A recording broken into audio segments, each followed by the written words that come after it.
Hello everyone, welcome to my channel English with trick. आज हम जिस राइटर की बायोग्राफी को पढ़ने वाले हैं उनका नाम है एमिली डिकिंसन। तो चलिए स्टार्ट करते हैं एमिली डिकिंसन की बायोग्राफी, वो भी ट्रिक के साथ। हमेशा की तरह सबसे पहले हम इनका पूरा birth, father, mother, brother, sister, death, complete name वगैरह देखेंगे सब कुछ। देन हम एक कहानी सुनेंगे छोटी सी, और फिर मैं आपको ट्रिक से पूरी सारी चीज़ें बताऊंगी, क्या चीज़ मैंने कहाँ से ली है, जिससे आपको सब चीज़ें याद करने में क्या हो जाए, बहुत ज़्यादा आसानी हो जाए। तो चलिए स्टार्ट करते हैं एमिली डिकिंसन की बायोग्राफी को। सबसे पहले हम देख लेते हैं कि इनका कंप्लीट नेम क्या था। देखिए, जो इनका नेम है एमिली डिकिंसन, ये इनका कंप्लीट नेम नहीं था। तो इनका कंप्लीट नेम क्या था? इनका कंप्लीट नेम था एमिली एलिजाबेथ डिकिंसन। ओके, बीच में बस एलिजाबेथ और लगा दीजिए, तो ही हो गया इनका पूरा कंप्लीट नेम। अब देख लेते हैं इनका बर्थ, यानी कि इनका जन्म कहाँ हुआ था। तो इनका बर्थ हुआ था December 10, 1830 एमहर्स्ट, मैसाचुसेट्स, यूएस। कहाँ पे? Amherst, Massachusetts. और कब हुआ था? 10 दिसंबर 1830 को हुआ था। ओके, नेक्स्ट देख लेते हैं इनके फादर का नाम। इनके फादर का नाम क्या था? तो इनके फादर का नाम था एडवर्ड डिकिंसन। नेक्स्ट इनकी मदर का नाम देख लेते हैं। इनकी मदर का नाम क्या था? तो इनकी मदर का नाम था, जो इनका नेम था वही इनकी मदर का नेम था, सेम। क्या था? एमिली, बस डिकिंसन की जगह क्या था? नॉरक्रॉस। क्या था? एमिली नॉरक्रॉस। ठीक, अब इनके भाई का नेम देख लेते हैं। इनका एक भाई था और इनकी एक बहन थी। ठीक है, तो इनके भाई का नाम क्या था? इनके भाई का नाम था विलियम ऑस्टिन। और इनकी बहन का नाम क्या था? बहन का नाम देख लेते हैं। तो इनकी बहन का नाम था लाविनिया नॉरक्रॉस। ओके, अब देख लेते हैं इनकी डेथ कब और कहाँ हुई थी। तो इनकी डेथ हुई थी 15 मई 1886 में, जब ये कितने साल की थी? केवल 55 ईयर्स की थी, तब इनकी डेथ हो गई। कहाँ हुई थी डेथ? वहीं इनकी डेथ हुई जहाँ पे इनका बर्थ हुआ था। कहाँ पे? एमहर्स्ट, मैसाचुसेट्स में। ठीक है, और ये कहाँ पर है? ये आपका यूएस में है। ओके, अब देखते हैं एक छोटी सी, हम फटाफट से कहानी सुनेंगे शॉर्ट में जल्दी से, और देखते हैं क्या चीज़ मैंने कहाँ से ली है। फिर मैं आपको एक चीज़ समझाऊंगी, बताऊंगी, और आपको अच्छे से बिल्कुल करवाऊंगी ट्रिक से। तो जल्दी से कहानी सुन लेते हैं। कहानी क्या है हमारी? छोटी सी कहानी है आपकी एक लवी नाम की लड़की की। क्या नाम था? लवी। ठीक है, पहले मैं ऐसा करती हूँ, कहानी सुना देती हूँ, देन मैं आप बता दूंगी मैंने क्या वर्ड कहाँ से लिया है। ठीक है, तो आपको भी आसानी रहेगी। तो ये कहानी है एक लवी नाम की लड़की की। पहले आप लोग आँख बंद करके पहले मेरी कहानी सुन लीजिए, देन अपने दिमाग में वो इमेजिनेशन करिए जो जो मैं बोलती जा रही हूँ, तो आपको बहुत ईजिली सब चीज़ें एकदम याद हो जाएंगी। हमें क्या इमेजिनेशन करना है कि एक लड़की है जिसका नाम है लवी। ठीक है, वो अपने भाई के साथ किसी फंक्शन में जा रही थी, कहीं जा रही थी।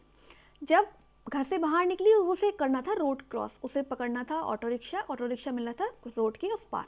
ठीक है, जैसे आप भी कहीं जाते होंगे और आपको भी रोड क्रॉस करना पड़ता होगा ऑटो रिक्शा देखने के लिए, या कुछ देखने के लिए, वाहन देखने के लिए, कहीं से कहीं जाने के लिए। वो रोड क्रॉस कर रही थी। देन उसने जैसे ही रोड क्रॉस किया, वहाँ पे वो देखती है एक बहुत बड़ी सी एक शॉप खुली है, और वो शॉप किसकी बनी हुई है? टीन की बनी हुई है। ठीक है, अब उसने कहा यार ये तो कल तक तो थी नहीं शॉप, ये आज कैसे आ गई? तो उसने देखा ये हो क्या रहा है, बहुत भीड़ लग रही थी वहाँ पे, बहुत भीड़ लग रही थी। तो वो क्या थी शॉप? एक एमहर्स्ट नाम की कंपनी थी जो इमली बेचती थी। ठीक है, अब इमली जब वो बेचती थी, तो वो इमली का प्रचार और प्रसार करने के लिए एक उसने कंपटीशन रखा था। क्या कंपटीशन रखा था? कि एक व्यक्ति को 10 पैकेट इमली देगी, और चैलेंज क्या था कि 30 मिनट में उस इमली को ख़त्म करना है, और ऐसा नहीं सटकना है, आराम से चूस चूस के खानी है इमली। तो उसने कहा यार ये तो बहुत ही इंटरेस्टिंग भाई कंपटीशन है भाई, और जो जीतेगा उसे इनाम भी मिलेगा। तो उसने क्या सोचा कि मैं भी क्यों ना इसमें पार्टिसिपेट करूं। तो उसने अपने भाई से कहा कि भाई हमें भी पार्टिसिपेट करना चाहिए। तो भाई ने कहा ठीक है, क्यों नहीं, जब फ्री फंड में भाई इमली खाने को मिल रही है, कंपटीशन चल रहा, फिर जीत गए तो इनाम भी मिलेगा, तो चलो हम भी करते हैं ये कंपटीशन। तो उसने कहा ठीक है, वो भी गई भाई। अब उसने पूछा भाई चैलेंज क्या है? तो उनने क्या कहा, उनने बताया, जो एमहर्स्ट इमली की कंपनी थी, उनने बताया कि आपको 10 पैकेट इमली के खाने हैं, और कितने मिनट में? 30 मिनट में खाने हैं, और अगर आप जीत गए तो आपको इनाम मिलेगा। उनने चैलेंज एक्सेप्ट कर लिया। उनने फटाफट से वो 10 पैकेट उसे दे दिए, एंड देन वो जो 10 पैकेट थे जो 30 मिनट में आपको खाने थे, वो 15 मिनट में खा गई भाई। और जब 15 मिनट में खा गई तो वो जीत गई। मेन बात हमें क्या याद रखनी है कि एक लड़की थी जिसका नाम था लवी, वो अपने भाई के साथ कहीं घूमने जा रही थी, उसे रोड क्रॉस करना था। रोड के उस पार क्रॉस करके एक टीन की दुकान थी, वो टीन की दुकान अभी अभी लगी थी। एमहर्स्ट नाम की एक कंपनी है जो इमली बेचती है, और उस इमली का वो क्या कर रहे थे, ऐड कर रहे थे, प्रचार प्रसार कर रहे थे, जिसके लिए उन्होंने एक कंपटीशन रखा था। कंपटीशन क्या था कि 10 इमली के पैकेट आपको 30 मिनट में खाने हैं, लेकिन वो जो लड़की थी, लवी नाम की लड़की थी, उसने 10 इमली के पैकेट 30 मिनट तो छोड़ो 15 मिनट में ही निपटा दिए, है ना। जब उसने 15 मिनट में निपटा दिए तो वो इनाम जीत गई। और कैसे खानी थी इमली, चूस चूस के खानी थी, ऐसा नहीं कि आप सटक जाओ फटाफट से, ठीक है। आजकल वैसे भी आप लोग देखते होंगे ये ऐसे खाने वाले कंपटीशन इंटरनेट पे बहुत चल रहे हैं, तो बस वही आपको इमेजिनेशन करनी है अपने दिमाग में, क्या कि कौन सा कंपटीशन चल रहा था, क्या खाने के लिए, इमली खाने के लिए कंपटीशन चल रहा था। अब देख लेते हैं मैंने क्या चीज़ कहाँ से ली, तो आपको और अच्छे से सब चीज़ें समझ में आ जाएंगी, क्लियर हो जाएंगी। देखिए, लवी नाम की लड़की थी, तो ये सिस्टर का नाम क्लियर हो गया, लवी, ठीक है, ये उठा लीजिए। वैसे तो इनका नाम क्या था, लाविनिया, लेकिन हम केवल क्या उठाएंगे, आगे से लवी उठा लेंगे, ठीक है। अपने ब्रदर के साथ गई थी, ठीक है, ब्रदर के साथ गई थी, और ब्रदर के साथ कहाँ गई थी, कहीं भी जा रही थी, तो उसने क्या किया, रोड क्रॉस किया। रोड क्रॉस किया तो देखिए इनकी मदर का नाम याद हो गया आपको, ठीक है। मदर के लास्ट में क्या आ रहा है, क्रॉस आ रहा है, और वैसे इनके नाम में भी क्या आ रहा है, लास्ट में क्रॉस ही आ रहा है, नॉट क्रॉस, ठीक है। तो रोड जैसे ही उसने क्रॉस किया, फिर क्या हुआ, रोड क्रॉस करने के बाद वहाँ पे एक उसने शॉप देखी, एक एमहर्ट्स नाम की एक कंपनी थी, देखिए। तो आपको ये वाली जगह क्लियर हो गई, कौन सी, एमहर्ट्स नाम की जगह थी, ये क्लियर हो गई, जहाँ पे ये पैदा हुई थी। और वो क्या बेच रही थी, वो इमली बेच रही थी, इमली का ऐड कर रही थी। तो ये फादर का नेम क्लियर हो गया, एडवर्ड, ठीक है, यहाँ से ऐड उठा लीजिए, ओके। अब वो क्या बेच रही थी भाई, इमली बेच रही थी, तो इमली से आपका एमिली डिकिंसन क्लियर हो गया कि हम किसकी बायोग्राफी की ट्रिक याद कर रहे हैं, हमारी जो एमिली डिकिंसन थी उनकी बायोग्राफी कर रहे हैं। एमिली से आप उठा लीजिए इमली, ओके। अब वो जब इमली का क्या कर रहे थे, ऐड कर रहे थे वो लोग, और चैलेंज क्या था, चैलेंज ये था कि आपको 10 पैकेट्स जो इमली के, तो ये 10 आपको ये क्लियर हो गया, उनकी जो बर्थ डेट थी, 10 पैकेट खाने कितने मिनट में, 30 मिनट में खाने, भाई 30 मिनट में खाने, तो ये आपको ईयर क्लियर हो गया। तो उन्होंने क्या किया, उन्होंने 10 पैकेट दे दिए या दिए, है ना, 10 पैकेट उन्हें दे दिए, तो आपका दिसंबर क्लियर हो गया दे दिए से। फिर क्या हुआ, उन्होंने टाइम तो दिया था 30 मिनट का, लेकिन उन्होंने जो इमली खा ली थी कितने मिनट में ही खा ली थी, ओनली 15 मिनट में ही खा ली थी। उन्होंने कहा अच्छा भाई, वो एमहर्ट्स जो कंपनी थी वो बोली हमने तो चैलेंज रखा था 30 मिनट में खाने का, लेकिन इस लड़की ने 15 मिनट में ही खा ली, ठीक है। वो लड़की कहती है मैंने, यानी मैं को आप मैं पढ़ लीजिए, मैंने इमली कितने मिनट में ख़त्म कर दी, 15 मिनट में ख़त्म कर दी। उन्होंने कहा वाह भाई वाह, मज़े आ गए, ठीक है। और जो इनाम मिला था, और इमली कैसे खानी थी, हाँ चूस चूस के खानी थी, ऐसा नहीं सटकनी थी। तो आपका ये मैसाचुसेट्स क्लियर हो गया, देखिए चूस से यहाँ से उठा लीजिए, ठीक है। तो आपका ये मैसाचुसेट्स क्लियर हो गया, ठीक है। और इनाम क्या था, इनाम था 55 रुपये का। तो आपको ये चीज़ क्लियर हो गई, अगर 55 ईयर की एज में इनकी डेथ हो गई थी, तो आप ये, अगर आपको 1830 याद है तो आप उसमें प्लस माइनस करके इसका चाहे डेट ऑफ बर्थ निकाल सकते हैं, चाहे डेथ ऑफ डेट निकाल सकते हैं, ठीक है। तो ये सब चीज़ आपकी क्लियर हो गई। आई होप चीज़ें समझ में आ गई हो, क्लियर हो गई हो। फटाफट से एक बार और बता दे रही हूँ, तो आपको सारी चीज़ें क्रिस्टल क्लियर हो जाएंगी। क्या था भाई, एक लवी नाम की लड़की थी, वो अपने भाई के साथ कहीं जा रही थी, रोड क्रॉस करके उसे ऑटो पकड़ना था, रोड क्रॉस करने गई तो वहाँ पे उसने सामने देखा क्या, एक टीन की दुकान थी। और टीन कहाँ से लिया है ये भी देख लेते हैं, देखिए शायद टीन रह गया, देखिए ऑस्टिन, ब्रदर आपका क्लियर हो जाएगा, ऑस्टिन, ठीक है। टीन की दुकान थी, ये चीज़ ब्रदर क्लियर हो गया ऑस्टिन से।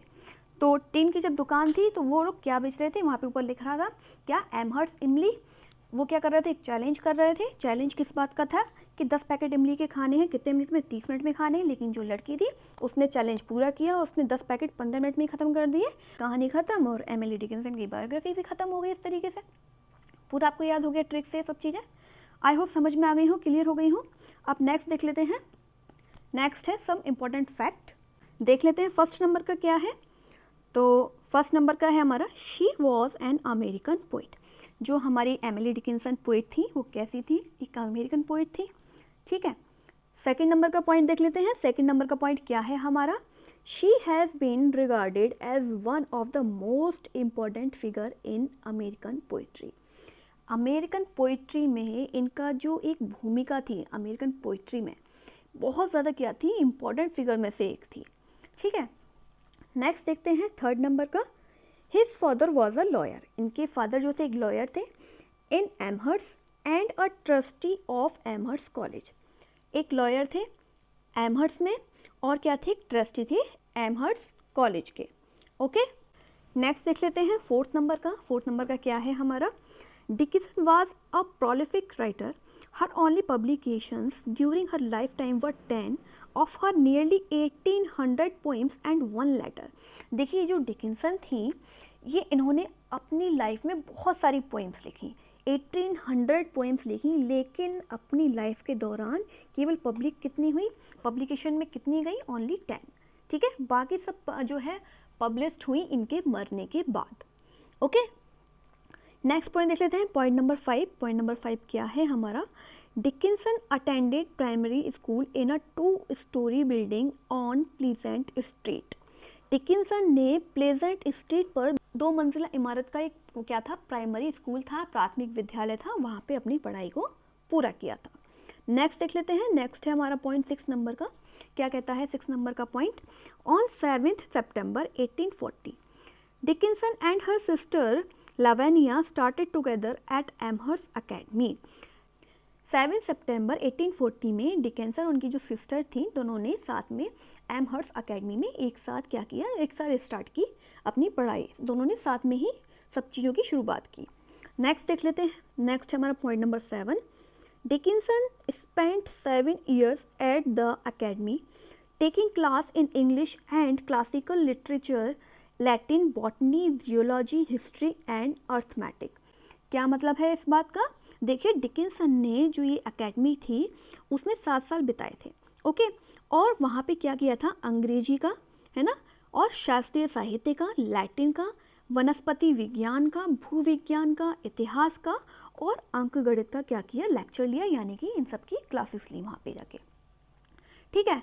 नेक्स्ट देख लेते हैं, नेक्स्ट क्या है हमारा, नेक्स्ट है हमारा पॉइंट नंबर 8। क्या कहता है हमारा point number 8, in Amherst academy she made people who become life long friend such as Abiah Root, ठीक है, Abby Wood and Susan Huntington. क्या मतलब है इस बात का, देखिए एमहर्स्ट अकेडमी में इनकी मुलाकात किस किस से हुई, अबियरूट से हुई, एबी वुड से हुई और सुसान हंटिंगटन से हुई, जिससे इनकी फ्रेंडशिप कब चली, ज़िंदगी भर, लाइफ टाइम इनकी फ्रेंडशिप इन लोगों से चली।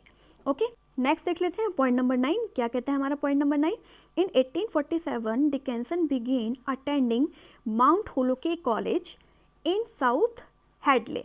देखिए साउथ हेडले में एक कॉलेज था, कौन सा, माउंट होलोके कॉलेज, इसमें इन्होंने दाखिला लिया, कब लिया, 1847 में।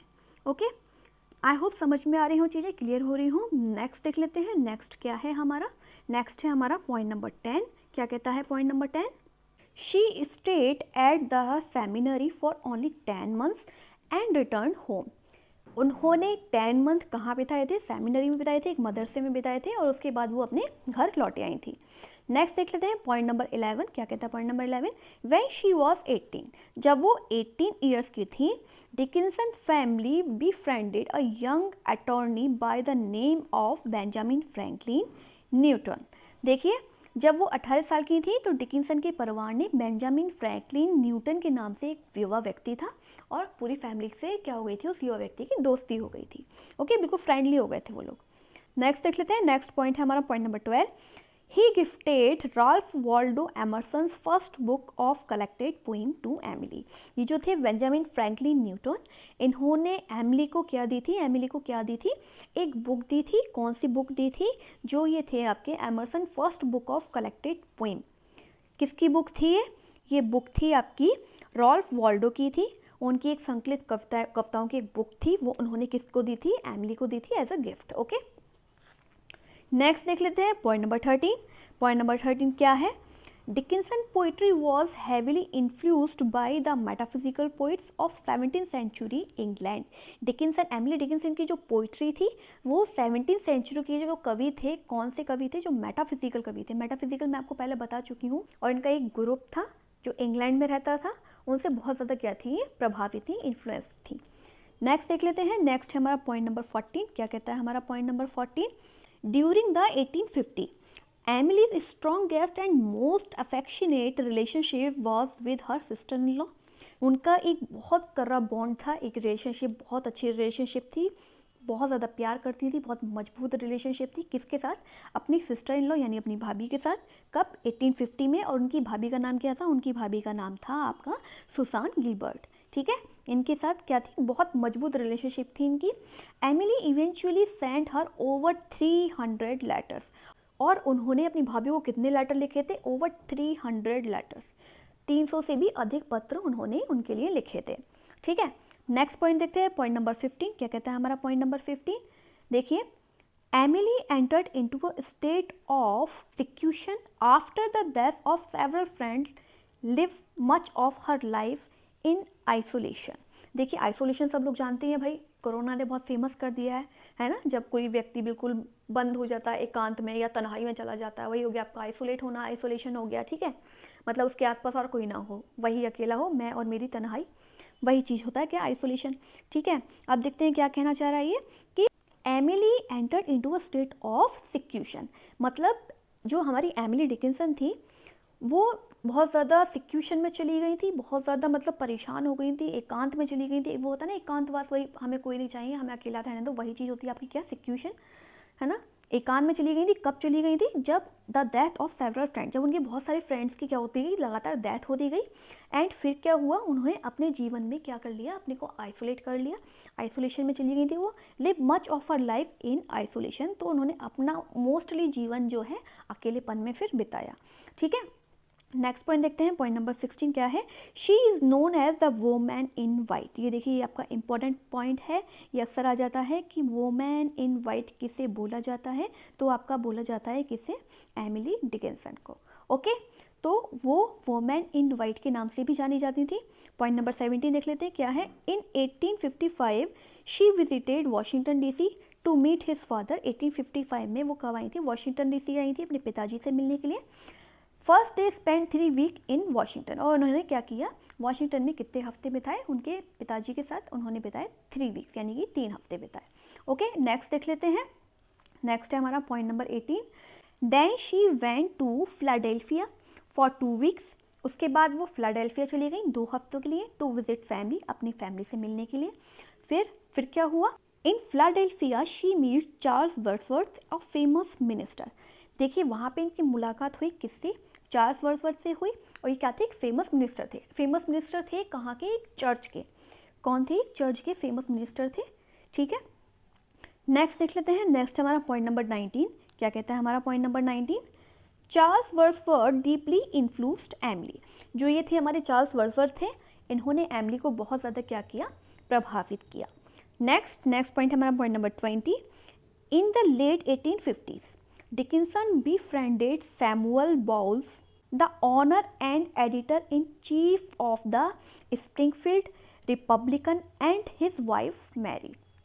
देखिए क्या हुआ, 1850 के अंत में डिकिंसन की एक मुलाकात हुई, एक फ्रेंडशिप हुई डिकिंसन की, एमिली डिकिंसन की, किसके साथ, सैमुअल बॉल्स के साथ, जो क्या थे, स्प्रिंगफील्ड रिपब्लिक के मालिक थे और वहाँ के एडिटर थे, संपादक थे। और उनकी पत्नी से भी मुलाकात हुई और अच्छी फ्रेंडशिप हुई, और उनकी वाइफ का क्या नाम था, मैरी। ओके, नेक्स्ट देख लेते हैं, नेक्स्ट पॉइंट क्या है हमारा point number 21। They visited Dickinson regularly for years to come. During this time Emily send him over 3 dozen letter and nearly 50 poems. क्या मतलब, दे विजिटेड डिकिंसन रेगुलरली, वे मतलब नियमित रूप से डिकिंसन से मिलते रहे। ये जो इनकी फ्रेंडशिप हुई थी किससे, सैमुअल बाउल से, और उनकी जो वाइफ थी मैरी, उनसे, और वो लगातार मिलते रहे। मिलने के बाद क्या हुआ, अच्छी फ्रेंडशिप तो हो ही गई थी, और इसी दौरान क्या, एमिली ने उन्हें कितने, 3 दर्जन, यानी कितने हो गए, 36, है ना, 3 दर्जन से अधिक पत्र भेजे थे, और 50 से अधिक उनके लिए क्या भेजी थी, कविताएं लिख के भेजी थी। ओके, नेक्स्ट देख लेते हैं, नेक्स्ट है हमारा पॉइंट नंबर 22। क्या कहता है हमारा point number 22। In 1862 Emily wrote to the critic Thomas Wentworth Higginson enclosing 4 poems, who was a big influence in her writing। 1862 में एमिली ने लिखा, किसके लिए लिखा, जो उनके क्रिटिक थे थॉमस वेंटवर्थ हिगिंसन, उनको 4 कविताएं लिखी और बताया क्या कि उनका उनके जीवन पे क्या पड़ा है, बहुत ज़्यादा प्रभाव पड़ा है, बहुत ज़्यादा उन्होंने क्या किया, इन्फ्लुएंस किया उनको। देन नेक्स्ट पॉइंट देख लेते हैं, पॉइंट नंबर 23। क्या कहता है हमारा point number 23। He served as a mentor to Emily for many years, और उन्होंने कई वर्षों तक एमिली का क्या बन गए, वो एक तरीके से सलाहकार के रूप में उन्होंने काम किया। किसने, ये जो थे हमारा थॉमस वेंटवर्थ हिगिंसन ने, ठीक है, क्योंकि उन्होंने बहुत प्रभावित किया था उन्हें। नेक्स्ट पॉइंट देख लेते हैं, पॉइंट नंबर 24। इन 1864 में several poems were altered and published in Drum Beat to raise funds for medical care for Union soldier in the war. Another appeared in April 1864 in the Brooklyn Daily Union। क्या मतलब है इस point का, देखिए ध्यान से समझिएगा। 1864 में जो सैनिक युद्ध में लड़ रहे थे उनकी चिकित्सा के लिए धन जुटाने के लिए एमिली की जो कुछ पोएम थी वो उन्हें थोड़ा बदल के किस में छाप दिया गया, ड्रम बीट में छाप दिया गया था। और उसके बाद उनकी कई पोएम किस में छपी थी, अप्रैल 1864 में ब्रुकलिन डेली यूनियन में छपी थी। ओके, नेक्स्ट पॉइंट देख लेते हैं। नेक्स्ट पॉइंट है हमारा पॉइंट नंबर 25। क्या कहता है point number 25? Scholar Judith Farr notes that Dickinson during her lifetime was known more widely as a gardener perhaps than as a poet. जो हमारी एमिली डिकिंसन है इनको बॉटनी पढ़ने का शौक था। कब से शौक था, जब ये केवल 9 साल की थी, ठीक है। बॉटनी आपका हो गया आपका वनस्पति विज्ञान जो होता है उसे हम बॉटनी बोलते हैं। ओके, नेक्स्ट पॉइंट देख लेते हैं, point number 27। During her life time she assembled a collection of pressed plant in a 66 page and it contained 424 pressed flower specimens that she collected। क्या मतलब इसका देख लेते हैं। देखिए, ड्यूरिंग हर लाइफ टाइम, अपनी लाइफ टाइम में मतलब अपने जीवन काल में, she assembled a collection of pressed plant in a 66 page, क्योंकि इन्हें बॉटनी पढ़ने का शौक था, वनस्पति विज्ञान का शौक था। तो 66 पेज में क्या मिला, इनके एक फ्लावर्स का और प्लांट्स का एक कलेक्शन मिला, इसके 66 पेजों में दबा हुआ। And it contain 424 pressed flower specimen. ये जो स्कॉलर थे, कौन से स्कॉलर, जूडिथ फर्ड, उनका कहना था, क्या कहना था कि ये जो एमिली डिकिंसन थी अपनी लाइफ टाइम में वो कवि थी, बहुत बढ़िया कवि थी, लेकिन वो एज अ कवि नहीं जानी जाती थी। क्या जानी जाती थी, एज अ गार्डनर वो जानी जाती थी, more than as a poet के तौर पर। ओके, क्योंकि आपको बता चुकी हूँ मैं, मोस्टली जो इनका वर्क है वो इनके मरने के बाद ही क्या हुआ था, पब्लिश्ड हुआ था और सामने आया था। देखिए, जब ये मर गई थी उसके बाद इनकी जो बहन थी उनको ये सब चीज़ें मिली थी, इनकी पोएम्स वगैरह, लेटर्स वगैरह मिले थे और उन्होंने फिर पब्लिश्ड करवाए थे। ओके, नेक्स्ट देख लेते हैं। नेक्स्ट है हमारा पॉइंट नंबर 26। क्या कहता है हमारा point number 26? Dickinson studied botany from the age of 9 dash she collected, और 424 टाइप के फ्लावर मिले, दबे हुए, इकट्ठे किए हुए, जो इन्होंने क्या किए थे, इकट्ठे किए थे अपनी लाइफ टाइम में। एक बार समझ लेते हैं क्या मतलब इसका, क्योंकि ये 9 साल की उम्र से ही इनको बॉटनी पढ़ने का बहुत ज़्यादा शौक था। तो ये क्या होता है, बॉटनी क्या होती है, आपकी वनस्पति विज्ञान होती है। तो इन्होंने 66 पेज के अंदर इन्होंने क्या क्या दबा रखा था, इन्होंने बहुत सारे प्लांट्स के कलेक्शन कर रखे थे और 424 तरीके के फ्लावर्स मिले, किसमें, जो इन्होंने कलेक्ट कर रखे थे। ओके, नेक्स्ट देख लेते हैं। नेक्स्ट है हमारा 28 नंबर का। क्या कहता है 28 नंबर का point? In direct opposition to the immense productivity that she displayed in the early 1860, Dickinson wrote fewer poem in 1866। क्या मतलब सीधा इसका ये है कि 1860 में क्या करा था, इन्होंने बहुत सारी कविताएं लिखी थी, लेकिन उसको देखते हुए 1866 में इन्होंने कम कविताएं लिखी। ठीक, नेक्स्ट देखते हैं। नेक्स्ट हमारा point number 29। On June 16, 1874 while in Boston Edward Dickinson suffered a stroke and died. देखिए, कौन थे एडवर्ड डिकिंसन, मैं आपको पहले भी बता चुकी हूँ।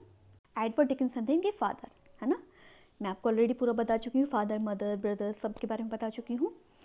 तो क्या हुआ था, 16 जून 1874 में इनके फादर को एक स्ट्रोक पड़ा और उससे क्या होगी, उनकी मृत्यु होगी। देखिए, सफर्ड अ स्ट्रोक मीन्स होता है, देखिए जब हमारा ब्लड जो है वो हमारे ब्रेन को सप्लाई देना बंद कर देता है, वही क्या होता है, आपका स्ट्रोक पड़ना होता है। ठीक है, तो क्या 1874 में इनके फादर की मृत्यु हो गई थी, और वो किस चीज़ की वजह से हुई थी, क्यों Edward Dickinson suffered a stroke. ठीक है, नेक्स्ट देख लेते हैं।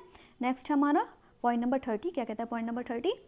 अ year later on June 15, 1875 Emily's mother also suffered a stroke. लो भाई, अभी तक तो पिताजी की मृत्यु हुई थी, फिर उसके 1 साल बाद इनकी जो माताजी थी उनको भी क्या पड़ा, एक स्ट्रोक पड़ा, but she died on November 14, 1882। लेकिन वो उस समय मरी नहीं थी, स्ट्रोक पड़ा था कब, 15 जून 1875 को, और उसके बाद भी ये 7 ईयर्स तक जिंदा रही थी, और 1882 नवंबर 14, 1882 में जाके इनकी क्या हो गई थी, मृत्यु हो गई थी।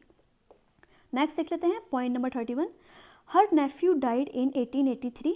देखिए लगातार फिर क्या होता गया, एक के बाद एक लोग मरते गए, जिससे क्या हो गया, ये बहुत ज़्यादा परेशान हो गई और मतलब तन्हाई में चली गई, एकांतवासी हो गई, जो मैं आपको बता चुकी हूँ। बहुत ज़्यादा ये इन सब चीज़ों से इफेक्ट हुआ था भाई। आप खुद भी सोचिए भाई, जब आपकी फैमिली में एक के बाद एक डेथ होती जाएगी तो फिर क्या असर होता है माइंड पे, ठीक है। तो वही चीज़ हुई थी, क्या हुई थी कि एक के बाद एक इनकी फैमिली में किसी न किसी की मृत्यु होती गई थी और इसका इनके जीवन पर बहुत ज़्यादा असर पड़ा था।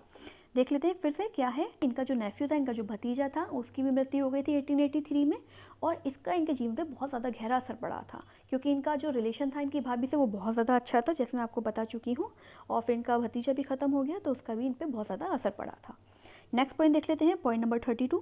On May 15, 1886 due to kidney disease Emily Dickinson died at the age of 55। देखिए ये भी इंपॉर्टेंट है, ये भी आ जाता है कभी कभी, क्या कि एमिली डिकिंसन की मृत्यु किस कारण हुई थी, तो वो हुआ था इन्हें किडनी डिसीज हुई थी और उसकी वजह से इनकी मात्र 55 साल की उम्र में ही मृत्यु हो गई थी। कब हो गई थी? 15 May 1886 में।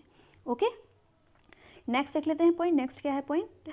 Austin road in his diary that the day was awful. Austin जो था इनका भाई था, मैं आपको ऑलरेडी बता चुकी हूँ, विलियम ऑस्टिन। तो उन्होंने अपनी डायरी में लिखा था, क्या लिखा था कि जब इनकी डेथ हुई थी तो वो डे कैसा था, वो कितना भयानक ऑफुल डे था, बहुत ही ज़्यादा भयानक दिन था जब इनकी बहन यानी इनकी सिस्टर की क्या हुई थी? मृत्यु हुई थी। नेक्स्ट पॉइंट देख लेते हैं, पॉइंट नंबर 34। क्या कहता है हमारा पॉइंट नंबर 34?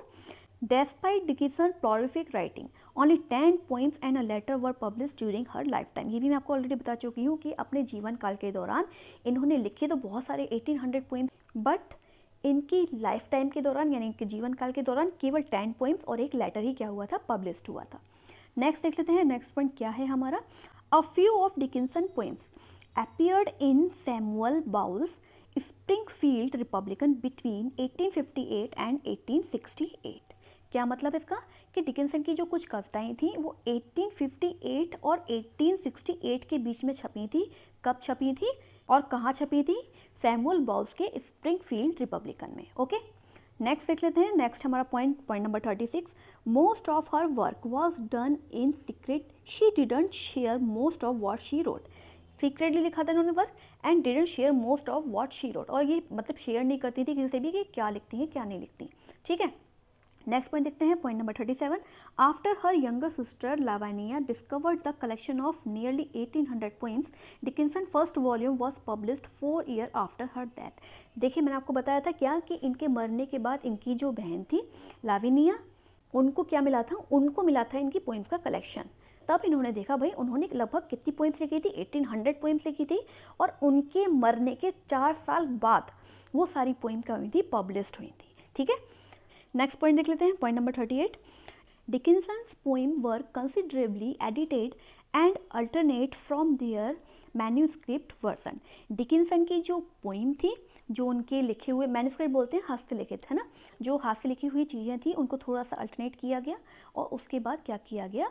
उनको छपवाया गया। ओके, नेक्स्ट देख लेते हैं। नेक्स्ट है हमारा पॉइंट नंबर 39। क्या कहता है point number 39? Until Thomas H. Johnson published Dickinson complete poems in 1955, including all 1800 poems named the poem of Emily Dickinson। जब तक जो थे हमारे एच जॉनसन थे उन्होंने पब्लिश करवा दी गई थी 1950 तक ये पोइम, सारी कितनी पोइम? 1800 पोइम, और किस नाम से? The poems of Emily Dickinson के नाम से। ओके, नेक्स्ट है हमारा पॉइंट नंबर 40। क्या कहता है हमारा point number 40? Dickinson road mostly about, Dickinson ने मोस्टली लिखा था किसके ऊपर? लिखा था नेचर के ऊपर। मतलब जो उसकी थीम थी लिखने की एमिली डिकिंसन की, वो किसके ऊपर थी?